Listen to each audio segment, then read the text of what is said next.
तो hello dear students, welcome back to the channel. I hope कि आप सब लोगों की एलटी की तैयारी बहुत अच्छी चल रही होगी। और आज फिर मैं लेके आ गई हूँ एक नया वीडियो जो कि है नेशनल एजुकेशनल पॉलिसी 1986 पर। तो वीडियो शुरू करने से पहले थोड़ा सा हम इसका इंट्रो देख लेते हैं कि ये पॉलिसी जो थी वो क्यों स्टार्ट की गई, जबकि इससे पहले एक पॉलिसी ऑलरेडी आ चुकी थी, नेशनल एजुकेशनल पॉलिसी 1968। तो उस पॉलिसी के बाद आखिर ऐसा क्या हुआ कि हमें फिर इस पॉलिसी की आवश्यकता पड़ी। तो एक्चुअली में नेशनल एजुकेशनल पॉलिसी जब 1968 लागू हुई थी तो उसमें बहुत सारे चेंजेस किए गए थे शिक्षा के क्षेत्र में। जैसे कि त्रिभाषा सूत्र लागू किया गया था, 10+2+3 शिक्षा संरचना लागू की गई थी, व्यवसायिक, तकनीकी, विज्ञान की शिक्षा, है ना, 10th तक जो है विज्ञान और गणित को कंपलसरी कर दिया गया था और काफ़ी अच्छा सब कुछ चल रहा था। लेकिन उसी बीच 1977 में केंद्र में जनता दल जो है वो आए और प्रधानमंत्री बना दिया गया था मोरारजी देसाई जी को। मोरारजी देसाई जी को जो ये स्ट्रक्चर था 10+2+3 का, ये इनको पसंद नहीं आया। इन्होंने इस स्ट्रक्चर को बदल दिया और 8+4+3 शिक्षा संरचना का विचार प्रस्तुत किया। और परिणाम ये हुआ कि कुछ समय के बाद 1979 में उन्होंने ये घोषणा कर डाली कि 1968 की जो शिक्षा नीति है उसका स्ट्रक्चर इनको सही नहीं लग रहा है और हम इसको बदलेंगे। लेकिन इसी बीच 1981 में केंद्र में पुनः कांग्रेस सरकार आ गई और श्रीमती इंदिरा गांधी जो है वो पुनः प्रधानमंत्री बन गए और उन्होंने कहा कि नहीं भाई, हमारी जो 1968 की जो एजुकेशनल पॉलिसी है वो सही है और हमें उसी का अनुपालन करना चाहिए। बट इसी बीच इंदिरा गांधी जी की भी हत्या कर दी गई और उनके बाद राजीव गांधी जी को प्रधानमंत्री बनाया गया। तो युवा प्रधानमंत्री होने की वजह से राजीव गांधी जी ने हर क्षेत्र में कुछ ना कुछ ठोस कदम उठाए और उन्होंने शिक्षा के क्षेत्र में भी अनेक कदम उठाए शिक्षा को सुधारने के लिए। और उस समय में उन्होंने शिक्षा के स्तर को अच्छा करने के लिए और बढ़िया करने के लिए एक समिति का गठन किया था, जिसने उस समय की जो भी शिक्षा में कमियां थी उन सब कमियों को स्टडी किया। ठीक है। और स्टडी करने के बाद इन्होंने जो है अपनी एक रिपोर्ट तैयार की 5 जनवरी 1985 को, जिसमें इन्होंने कहा कि हमें एक नई शिक्षा नीति बनाने की तैयारी शुरू कर देनी चाहिए और ये शिक्षा नीति पुरानी शिक्षा नीति से थोड़ी सी बेहतर होगी, वेल डेवलप्ड होगी। मतलब ऐसा नहीं है सब कुछ नया ऐड किया था, उसी शिक्षा नीति में कुछ बदलाव किए गए थे, अच्छे बदलाव किए गए थे, जिससे कि वो शिक्षा नीति और अच्छी हो सके और पढ़ाई का स्तर जो है वो अच्छा बढ़िया हो सके। तो 20 अगस्त 1885 को जनता के नाम पर एक पुस्तक जारी की गई थी जिसका नाम था शिक्षा की चुनौती, एक नीतिगत आयाम, जिसको इंग्लिश में कहते हैं challenge of education a policy perspective. तो ये जो है बुक जो है वो प्रकाशित हुई और इसमें क्या बताया गया था कि हमारी शिक्षा में कौन कौन सी कमियां हैं, उन्हें कैसे सुधारा जा सकता है और पूरे देश में शिक्षा के स्तर को ऊपर कैसे उठाया जा सकता है ना। तो इस बुक में ये सब कुछ दिया गया था। तो ये बुक जो थी सबने पढ़ी और सबको लगा कि भाई ये तो बहुत सही चीज़ है। तो इसके अनुसार 8 अगस्त 1986 को संसद में एक बिल प्रस्तुत किया गया और उस बिल में बोला गया कि भाई एक नई शिक्षा नीति जो है वो लागू होनी चाहिए और उस नई शिक्षा नीति के साथ साथ कुछ ही माह में उसका प्लान ऑफ एक्शन भी घोषित कर दिया गया था। तो ये नीति जो थी इसमें कुल 12 अध्याय थे और इसे लागू करने के लिए जो प्लान ऑफ एक्शन होता है उसको हम POA के नाम से जानते हैं, उसमें 24 भाग थे। इसे मई 1986 को प्रकाशित किया गया था और ये स्वतंत्र भारत की दूसरी शिक्षा नीति कहलाई और ये पहली शिक्षा नीति में ही कुछ बदलाव करके ही बनाई गई थी। ऐसा नहीं है कि कोई पूरी नई योजना बनी थी, जो पहली शिक्षा नीति थी उसमें ही कुछ बदलाव कर दिए गए और हमारी ये नई शिक्षा नीति तैयार हो गई। तो आइए देखते हैं सबसे पहले जो इसके 12 भाग थे उनमें क्या क्या बोला गया था और कौन कौन सी ऐसी बातें थी जो नई उसमें ऐड की गई थी। तो जो उसका पहला भाग था उसमें जो भूमिका थी, आपकी जो इंट्रोडक्शन था वो तो सेम ही था, शिक्षा को लेकर जो सोच थी वो बिल्कुल सेम थी और 10+2+3 का जो स्ट्रक्चर था वो भी यूज़ किया गया था। ठीक है। तो 10+2+3 का वही सेम ढांचा जो था वो इसमें इस्तेमाल किया गया था और शिक्षा के बारे में जो सोच थी, जो सार था, जो प्रणाली थी वो सब भी वही रहने वाली थी। और मैथ्स जो है, मैथ्स और साइंस 10th तक लागू जो थी कंपलसरी की गई थी, तो वो कंपलसरी ही थी। माध्यमिक स्तर तक विज्ञान और गणित को कंपलसरी कर दिया गया था। ठीक है। यानी कि 10th तक शिक्षा को कर दिया गया था बाल केंद्रित शिक्षा। अब बाल केंद्रित शिक्षा का मतलब होता है ऐसी शिक्षा जिसमें बच्चे की कमियों को ध्यान देना है, बच्चे को सुधारने में लगे रहना है हमको। टीचर जो है उसका पूरा केंद्र जो है वो क्या होगा, बच्चा ही होगा। इसके अलावा इन्होंने समावेशी शिक्षा को लागू किया और ये भी बोला कि समानता के लिए शिक्षा होनी चाहिए, यानी कि सबके लिए बराबर शिक्षा होनी चाहिए, चाहे वो SC ST के बच्चे हों या अल्पसंख्यक हों या विकलांग हो या प्रौढ़ हों, सबके लिए एक जैसी शिक्षा होनी चाहिए, एक जैसी शिक्षा का अनुपालन होना चाहिए।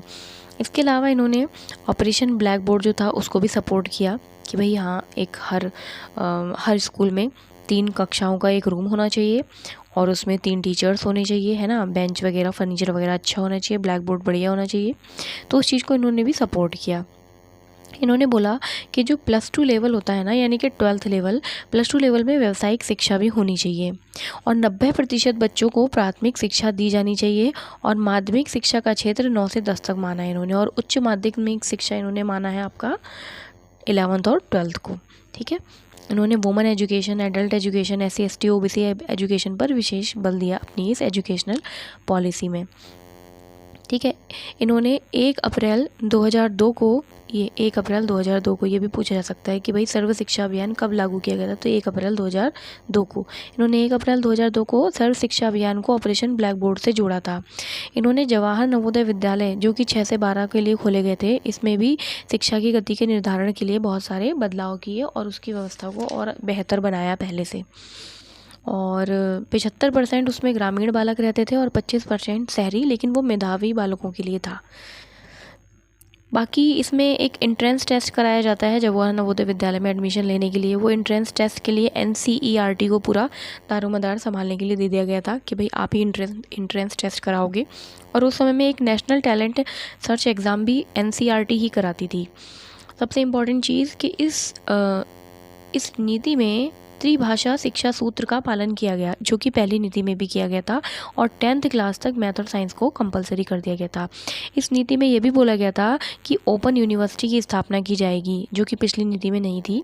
और हर 5 वर्ष में जो नई शिक्षा नीति है, हर 5 वर्ष में उसमें हम ये भी देखेंगे कि भाई कितना बदलाव हो रहा है शिक्षा के लेवल में और स्कूल और कॉलेजेस में क्या क्या डेवलपमेंट हो रहे हैं।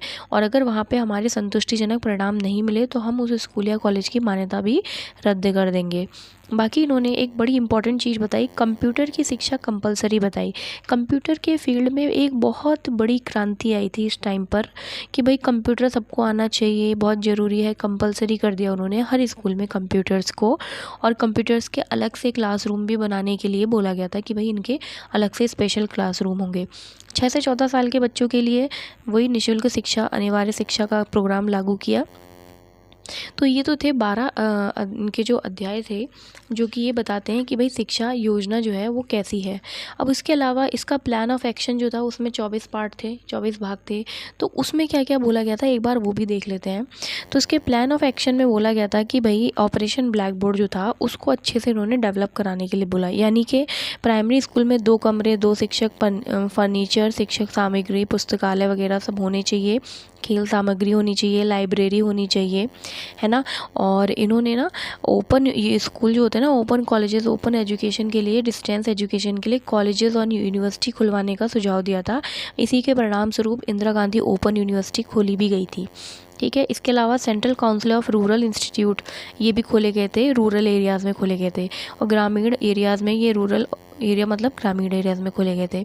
इन्होंने रिसर्च और डेवलपमेंट को बढ़ावा देने का काम किया, बुक्स और करिकुलम में सुधार किए, नकल विरोधी कानून बनाए जिससे कि जो वैलिडिटी है एजुकेशन सिस्टम की वो अच्छी हो सके, परीक्षा प्रणाली सुधर सके। 10 से 12 की कक्षाओं में सार्वजनिक परीक्षा कराने और सतत मूल्यांकन कराने के लिए इन्होंने ग्रेड्स प्रणाली को अपनाने की बात कही थी। इसके अलावा फिजिकल एजुकेशन और स्पोर्ट्स के एजुकेशन पर बल दिया गया, व्यावसायिक शिक्षा पर बल दिया गया, शिक्षा प्रशासन के विकेंद्रीकरण पर बल दिया गया। और एक बड़ी ख़ास चीज़ इन्होंने बोली थी कि जहाँ पर 300 की जनसंख्या होती है उन इलाकों में एक प्राइमरी स्कूल होना चाहिए और 3 किलोमीटर की दूरी के अंदर अंदर एक उच्च प्राथमिक स्कूल होना ही चाहिए। और यही काम करने के लिए इन्होंने अपना जो टारगेट था वो 2000 तक का सेट किया था। और काफ़ी हद तक उस समय में स्कूल और कॉलेजेस बनाए भी गए थे इन एरियाज़ में। तो ये थी हमारी नेशनल एजुकेशनल पॉलिसी 1986, जो कि इसमें पूरा का पूरा श्रेय जो था वो किसको जाता है, वो जाता है आपका राजीव गांधी जी को। उन्होंने इस नीति को लागू करने के लिए और शिक्षा के स्तर को सुधारने के लिए बहुत सारे काम किए। अब इस नीति में कुछ नया नहीं बताया गया है, जो 1968 की नीति है उसके जैसे ही बहुत सारी चीज़ें हैं इसमें। जैसे कि एनसीईआरटी का काम है ना, डाइट, एनसीटीई, ये सब पहले से ही था, उसी को और ज़्यादा बेटर बनाने के लिए बात की गई है ना। वोकेशनल एजुकेशन, प्रौढ़ शिक्षा, एडल्ट एजुकेशन वगैरह और डिस्टेंस एजुकेशन पर काम करने के लिए बोला गया, वो सब पहले से ही था है ना। ऑपरेशन ब्लैक बोर्ड को डेवलप किया गया, सर्व शिक्षा अभियान बनाया गया। तो इसमें कोई ऐसी नई चीज़ नहीं थी, सारी पुरानी बातों को ही इन्होंने और अच्छे से और ज़्यादा डेवलप करने के लिए इन्होंने नई नई चीज़ें जो थी उसमें ऐड कर दी। ठीक है, तो ऑपरेशन ब्लैक बोर्ड जब शुरू हुआ था तो वो प्राइमरी लेवल के लिए शुरू हुआ था, लेकिन इस शिक्षा नीति में उसे प्राइमरी से उच्च प्राइमरी लेवल पर भी लागू कर दिया गया। तो यही था। अब यही कुछ क्वेश्चंस आते हैं कि ये नीति लागू कब की गई, किसके कार्यकाल में लागू की गई, इसके दस्तावेज का नाम क्या था, इसमें कुल कितने अध्याय थे, इस तरह के ही क्वेश्चन आते हैं।